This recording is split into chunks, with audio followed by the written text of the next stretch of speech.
Hey guys, you know, one of the questions I get asked more than almost any other, right? What's the best tea for insert issue? And honestly, there's never a good answer to that question, right? Not because herbs don't work, but for this video, right, it's because digestion isn't just one thing. We tend to lump it all into one category, right? Upset stomach, bloating, feeling overly full, heartburn, right? Gas, all the fun things. Those of us that wake up with indigestion, sluggish digestion. We just call it digestive support. And if 3 people walked onto this porch today, well, one, I got some questions, how'd you find me? But 2, it would be, and they all ask for a different digestive tea. There's a good chance all 3 of them are going to leave with something very different. And that's because herbalists don't formulate around a body system. They formulate around the person. Yes, I have tea blends that I just use to enjoy for every day. But if you have specific issues, you need specific formulation. And that's what we're going to talk about today. Not how to make the perfect digestive tea, but how herbalists begin to think through formulation. Now, we did this with our last series. We're going to wrap this one up with this too. But when I first started studying herbs, I did what most people do, right? We memorized the list. Ginger does this. Peppermint does that. Yada, yada, yada. Chamomile's good for this. And honestly, that's where you should begin. You have to know your herbs before you can combine them. And that's why we've stepped through all the herbs we've stepped through up until now. But eventually something changes, right? If you really start to think, right, you stop asking, what does this herb do? And instead you ask, why should I choose this herb? Is there a better herb? And that question changes how your brain thinks, because this is how formulation begins. So, let's step through these scenarios. So let's imagine someone comes to me after a huge meal and they laugh and they say, "Whew, I think I ate way too much, man." And we've all been there. We've all had our gluttonous moments, right? I can think of one day out of the year where everybody pretty much does that, right? Turkey, stuffing, maybe some mashed potatoes, some pie, one of those days. And somehow they get up and they go for more pie. I'm not a more pie type of girl. I go back for rice and gravy. But before I think about herbs, I think about the goal. They don't have a chronic digestive concern. They just simply overate. So what do I want this tea to do? I want it to feel warming, comforting, right? Aromatic. Something that they would actually enjoy drinking after a dinner where they're already stuffed, and I'm trying to convince them to put one more thing in their body, right? So my foundation would probably be ginger at about 35% of the blend. Ginger gives me that warm backbone I want after a heavy meal. Then I'm probably going to add cardamom at about 20%. Cardamom's going to bring that incredible aroma that keeps the blend from feeling very one-dimensional. Next, I'm going to bring in cinnamon at about 15%. It complements the ginger beautifully and adds another layer of warmth. Then I'm probably going to add some orange peel at about 15%, brightening everything up. Otherwise, the blend's going to feel a little heavy when you drink it.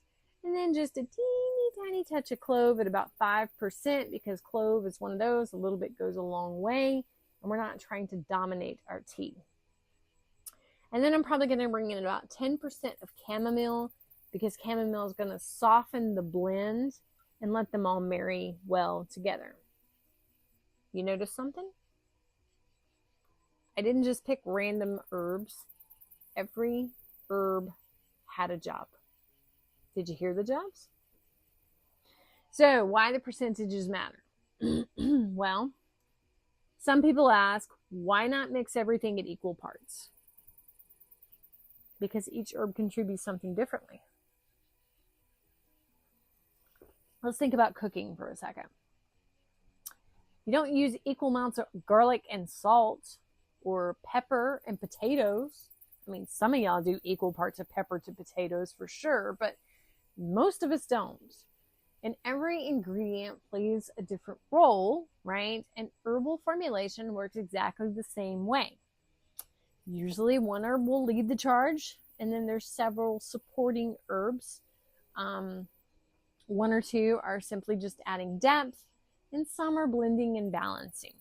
And that's why percentages matter. And if you read the labels on a lot of your teas, the way that they're listed is usually from your charge leading herb down to your flavor herbs, right? So now we're going to change the story. We didn't have a big meal, right? The next person's going to be, they're going to eat pretty healthy, right? But almost every afternoon after lunch, they feel bloated. So now my brain is going to immediately shift in its thinking because the story changed. So the formula has to change. So this time, instead of starting with ginger, I'm probably going to start with peppermint. So this one actually has a peppermint leading charge in it. So peppermint becomes the foundation at about 35% because it's fresh, it's refreshing, it's bright. And then I'm going to add maybe some fennel at about 25%. Those two herbs have complemented each other beautifully in traditional digestive blends for generations. Then we're going to add a little splash of cardamom, right? At about 15% because it's going to add an aromatic layer to this tea. Then we're going to toss in some orange peel, right? Staying at about 15% to keep it bright and enjoyable. Chamomile is going to round everything out in that final 10%. Now compare the two teas. I'm actually going to, well, I'll tell you in a minute. But both of those teas support digestion, right? But they're completely different formulas. They sounded a little the same, but they're different because they were built off two different stories. Now, third scenario. Maybe someone says, I don't really have digestive problems. I just want to support everyday healthy digestion. Okay, cool. So honestly, tea is probably not going to be the first place I'd start. I'd start in my kitchen. So we've gotten in this mindset that herbs belong in capsules and tinctures and teas and all of that, but herbs belong in the kitchen. So maybe I'd encourage bitter greens before dinner, right? So do a salad with some dandelion leaves, right? Or some arugula. Season meals generously with rosemary, thyme, parsley, garlic, for you weirdos, a whole bunch of pepper. Use cinnamon and cardamom in maybe a nice baked apple dessert. And yes, after dinner, finish dinner with a cup of tea. Not because something's wrong, but because it's a beautiful way to end the meal. Stop, pull back, calm down. Tea can actually just make you sleepy sometimes in the evening just by drinking it, the warmth, right? So what changed in those three situations? Not the herbs, the questions. Before I ever thought about ginger or peppermint or fennel, I ask, what am I trying to accomplish? That's the question herbalists ask over and over and over again. So once you understand the goal, the formula starts to make a lot more sense. We've got to get away from this mindset of best herb ever. So, if there's one thing I hope you remember from today's conversation, it's this. Don't spend all your time memorizing recipes. Learn your herbs. That's why we went through all of them first before we did some formulation here. I want you to smell them. I want you to taste them. I want you to read about them. Taste them only if you're supposed to taste them. For you people that want to go out there and try to eat the pokeberries, don't do that. So understand what each one contributes, because once you really know your herbs, you stop thinking, what's the best digestive herb? And you start asking, which herb fits this person in this moment for this reason? That's when herbalism becomes more than memorization. Apparently, I need more tea. This is when it becomes formulation. And honestly, I think that's the most enjoyable part of becoming an herbalist. So, thank you for sitting out here with me this evening. If you'd like to try one of the 2 digestive tea blends we talked about, I have put both sample formulations down in the description below. They are meant for educational purposes only. I am not a doctor. I have not diagnosed anything. But at least you can play with them and see how the flavors work. I'd love to hear from you, right? Which scenarios did you relate to the most? Do you have a different scenario? Do you have any ideas for, like, because we're going to be doing more body systems, right?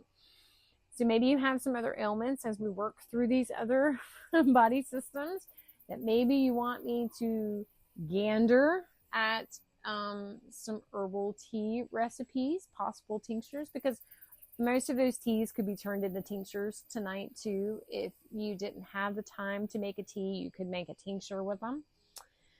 But yeah, so I'm going to drop them both below for those of you who are curious and want to see what they tasted like, see if they help, especially if maybe you're planning a gluttonous meal one day, or maybe you just have some bloat and issues occasionally and you'd like to try it, or maybe you're just curious to see how they all blend together.